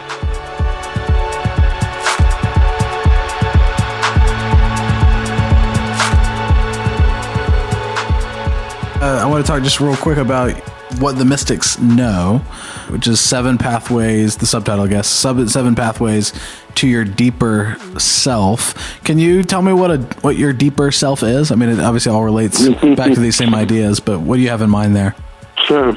I have another book entirely on that called Immortal Diamond, on the true self and the false self. So let me approach it with that vocabulary, if you don't mind. Absolutely. Your true self, it's probably what most traditions meant by the soul. Your true self is who you are in God from all eternity. As Ephesians would say, chosen in Christ from before the world began. The phrase I use often is from Colossians, where Paul speaks of, we are hidden with Christ in God. That's your true self. And that doesn't go up and down. That doesn't go, you can't lose it, you can't gain it. All you can do is allow it, rest in it, and draw from it. It's your soul. It's who you are as an eternal child of God. Now, I would go so far as to say that the one always valid function of religion is to awaken people to their true self. That's our job. And what we do so much is simply stir the false self, try to make a person more Catholic or more evangelical or more law-abiding, all of which is lovely. But it largely is rearranging the furniture on the Titanic. That's what's going to die anyway. Your false self is all okay, but it's all going to die. It's all going to pass away. When you and I are standing before God, whatever that's going to finally mean, I'm not going to be a Catholic priest, and you're not going to be an evangelical journalist. We're both just sons of God. Now, that naked, foundational identity is, frankly, what you come to rest in the longer you can live in contemplative prayer. That you let go of all these superficial personas, these passing identities, and you learn how to rest in the one that never dies.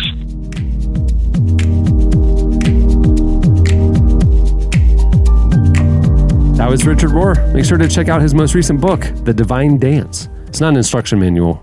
It's No. That's the only way I do things. Divinely.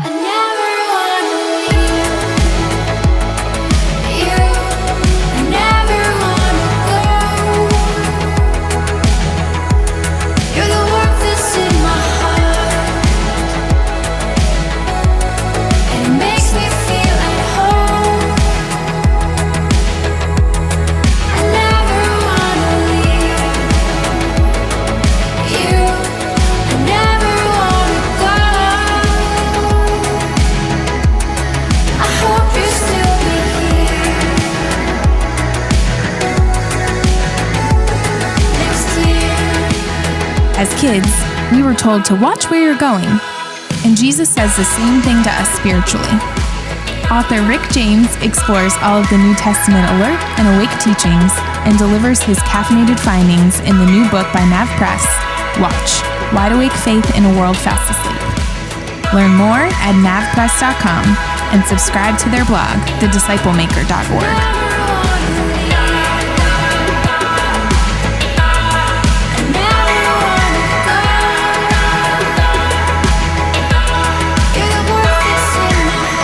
You're listening to Anna of the North. She's one of the characters from Frozen. Love her on The song is Oslo. It's the theme song. My from favorite Frozen 2. My favorite Game of Thrones character. Frozen 2, Electric Boogaloo coming up. Anna of the North. Yeah, Anna of the North.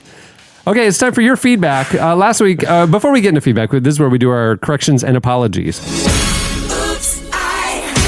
Bringing the jingle back. Yeah, Classic. we have not had that in a while. Well, because last week I said when we were talking about Dabo Sweeney, doing the dab. You don't need to correct or apologize I for said that. it was his God-given name, and then Wikipedia proved me otherwise. Wow. And all the listeners who sent me the Wikipedia entry. Well, unless His name is like Christopher Andrew Dabo Sweeney. Do we have any except other that, sources? like, it's not like God handed down his original name. So That's what I really it said. was I almost offended so myself. Like, this is his God-given name, not his parents' given name. Well, yeah, the theological argument for a God-given name is pretty thin anyhow. Okay, so it's time for your feedback. So last week, we asked you for the question of the week. What is your weirdest hotel room or travel story? I had mentioned in passing something that had happened while Eddie was out. I had traveled. I had to sign an NDA for an incident in the hotel room. Off the mic, I told them, Eddie and Chelsea, what had happened, and it just, it's a harrowing thing. And anyway, it got us thinking about, like, we couldn't unthink about that thing, and we asked you for your worst stories, experiences at a hotel room. Yeah. Our friend Kevin said a few years ago, a couple of friends and I were attending the Life is Beautiful festival. So that sounds fun. What is that the one with like all the people put on the back of their Wranglers and wear their hats and stuff? The Life is Beautiful. Good. Play Frisbee and stuff. Yeah. Yes, Life is Good. The shop at the it's a airport and brand. stuff. Yeah. What's Life is Beautiful? I feel think like it's the name of a festival that he went to. It's a pretty minor point in his story, but I'm sorry I camped on that. Anyhow, continuing on. After the first night, we were all obviously... Cheap Wranglers only, please. Don't forget the carabiners. You want a lot of aquatic supplies. So I'm talking Nalgene's, all Tivas. Everybody's got their Tivas. Carabiner it up, guys. Carabiner it up. So obviously they're all exhausted from a fun day of listening to great bands, and they went back to their very cheap hotel and immediately went to sleep. When he woke up in the morning, by some miracle, our friend Kevin had not moved at all. There was blood on the other half of the bed sheets. I got dressed and went down to complain, only to find men gambling in the back room behind the counter. Not to mention that they also had very large dogs with them in the lobby as well. So naturally, being in fear for my life and not having very much money, I slept on the floor for the remainder of the stay. I would not sleep on the stuff that would be crawling around that floor and what has been in that carpet. Yeah. I just can't believe I he think was blood like... on a sheet is a better option. I agree. I cannot believe he just... Like, that to me was just like, I assumed the story was going to be, so I hopped back in my Wrangler and we went out to, back to Lilith Fair. But no, they didn't. They stayed. So ironically enough, the Killers had the top performance of the weekend, he writes. Ba-dum-ching. Killers. Oh, yeah. Eddie, you'll love this one from Sam. A few years ago, they were going to Disney World, and he did preface this is the only. It sounds like he's a Disney fan because he put a disclaimer in here that this is the only time this has happened to him at Disney World. They were getting ready, taking showers and whatnot, and no water was going down the drain. So he had to do something. So he reached in to unclog the drain. This is so gross. But Eddie, you'll love it. A baseball mound size of hair and grime was pulled out of the drain. Well, because he didn't have that Shark Tank thing in the drain. No, he's got to get that. Yeah. So Eddie, I think Sam just skipped the day at the park, let the family go, and he just kind of hung out to check out his new cool hairball collection and smell it for a while. You guys go ahead. This will keep me busy. Kim had an awkward Airbnb room experience. She was renting a room in a young couple's apartment, and she woke up to hear the host discussing when was the right time to start having kids. One was ready, one was not. Obviously, Kim couldn't leave the room at this point to interrupt the conversation, so he had to kind of just sit there and wait it out. I would have, Kim, if I were you, I would have just exited the room, pulled up a chair, and helped them figure this thing out. I mean, I'm in a house at this point. I'm sure they're looking for a little guidance and a tough time. I'm not going to read Ross's other than to say his was just basically complaining about a bad hotel experience. It wasn't actually anything weird. He's just still upset about it and has just copy and pasted this from his Yelp review over to us, which I thought maybe give him a thumbs up, make him feel heard. Yeah, because I read the whole thing and was just waiting for it. I was like, oh, they're just a terrible hotel. It's not like you found a body in your room, but I'm still sorry that happened to you. Okay, I have a question. You guys are going to need to solve this one from Ian, because I have a theory. Ian says that housekeeping came to the room at 2 a.m., turned on the lights, and I woke up and started yelling, "Who's there?" The reply was housekeeping. I yelled, "Get out!" And they left in a hurry and left the lights on. I couldn't fall asleep. Didn't see who entered the room. Guys, that wasn't housekeeping. No way. It was totally a murderer, right? Oh yeah. Ian almost never got this feedback. Yeah, exactly. Us. Do you think the fact that he just started screaming it freaked out this roadside serial killer and they just hightailed it on out to the next truck stop? Must have been. Brett Nelson, speaking of truck stop, Brett Nelson said his wife and he used a $19.99 coupon that he got at a truck stop for a motel room in El Paso. And they got there and had a huge blood stain on the carpet. I don't know if this one is legal from Josh. He was helping volunteer for a youth choir trip. I guess he was one of the leaders. And kids were not staying in their rooms at night. As they're wont to do. I mean, you gotta post up out there. You gotta have a leader that's going to hang out in the hallway on a chair. Reading a book or something. Oh yeah, exactly. Because you know, like I said, those youth group kids are the absolute worst. Especially They're on shifty. a choir trip. They're shifty. Yeah, exactly. So Josh kind of went MacGyver on it, but I don't even know if this is legal. The leader tied a rope really tight all the way across all the doorknobs, so nobody could get out until he untied it in the morning. I'm pretty sure he did. I'm pretty sure that's kidnapping or false imprisonment. I'm 90% sure that Josh committed multiple felonies that night. So imagine you're like hotel security. I mean, because even motels will have some security guy walking around through the night, and you turn the corner and you look down the hall, and like there's a series of rooms tied up. Like, why didn't the hotel do something about that? Was weird. Why didn't the hotel do something about that?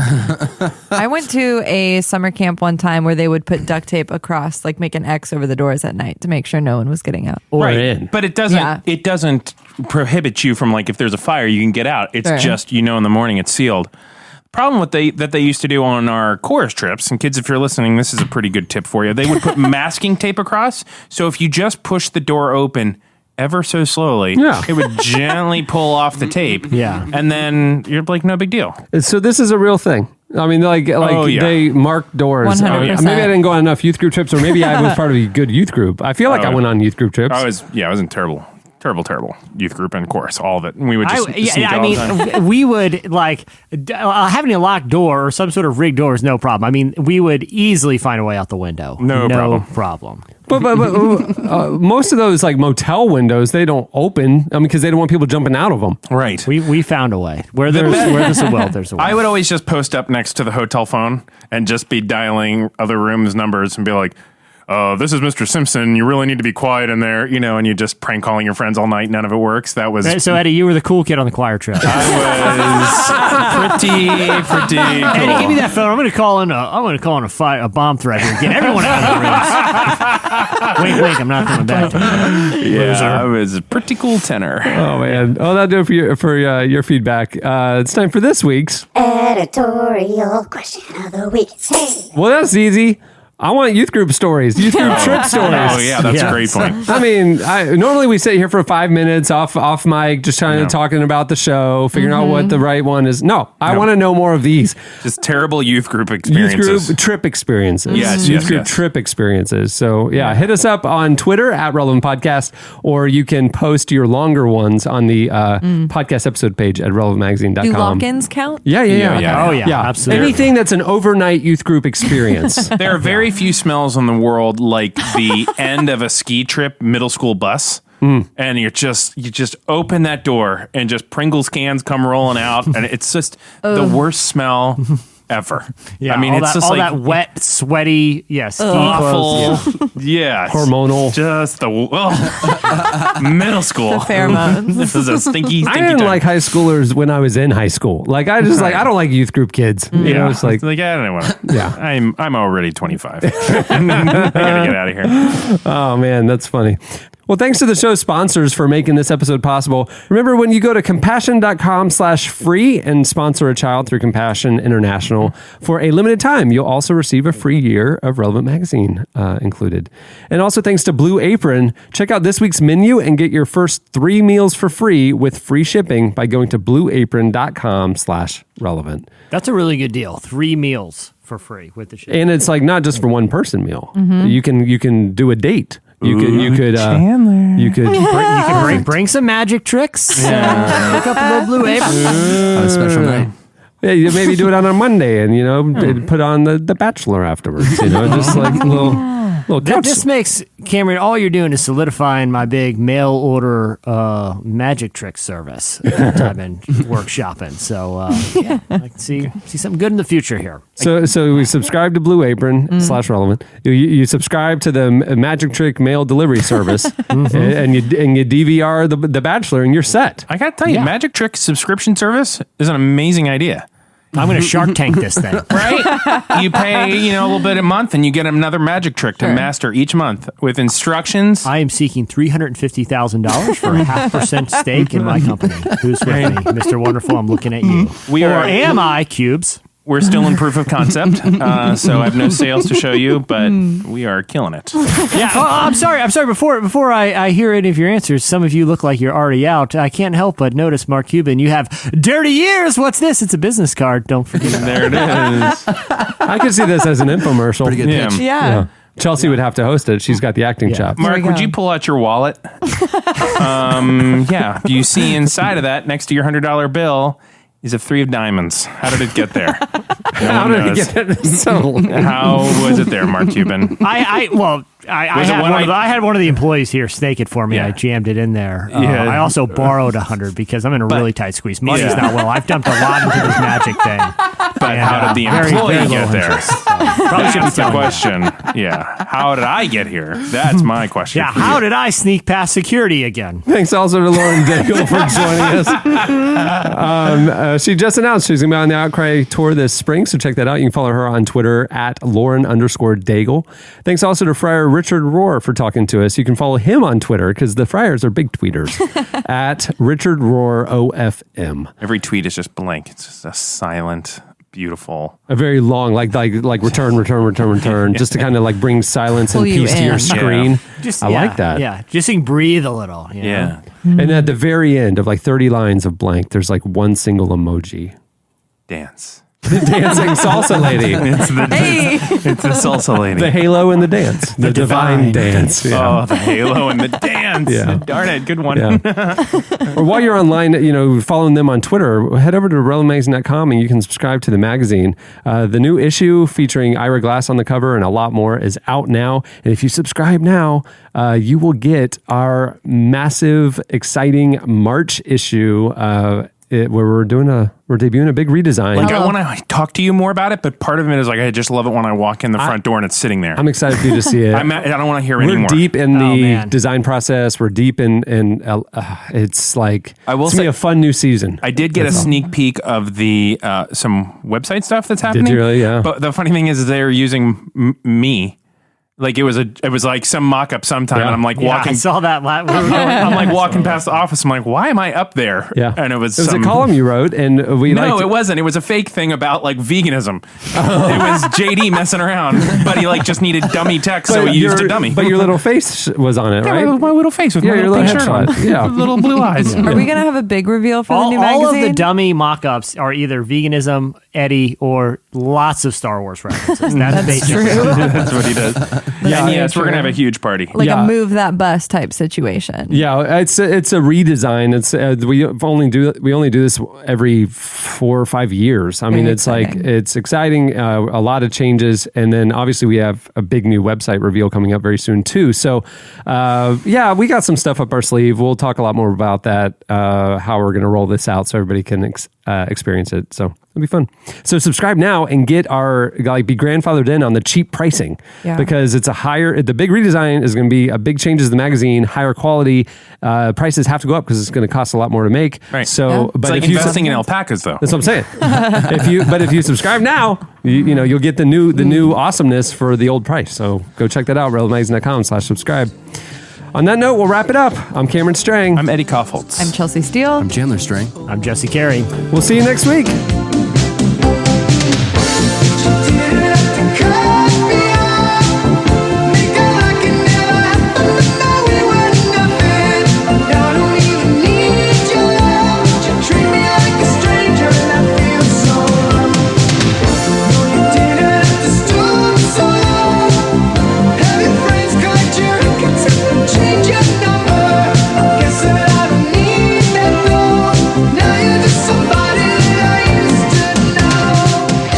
Listening to the Relevant Podcast.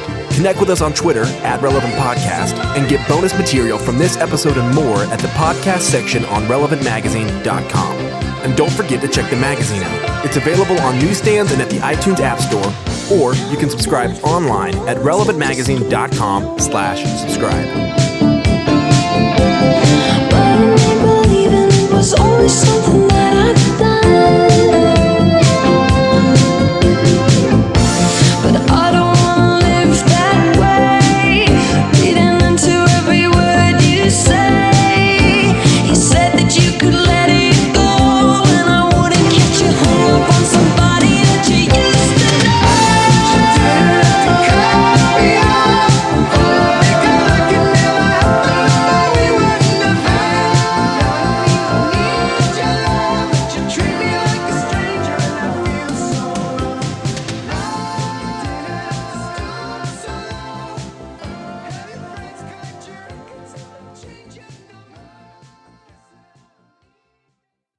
I got one of those Ricola horns. Help me.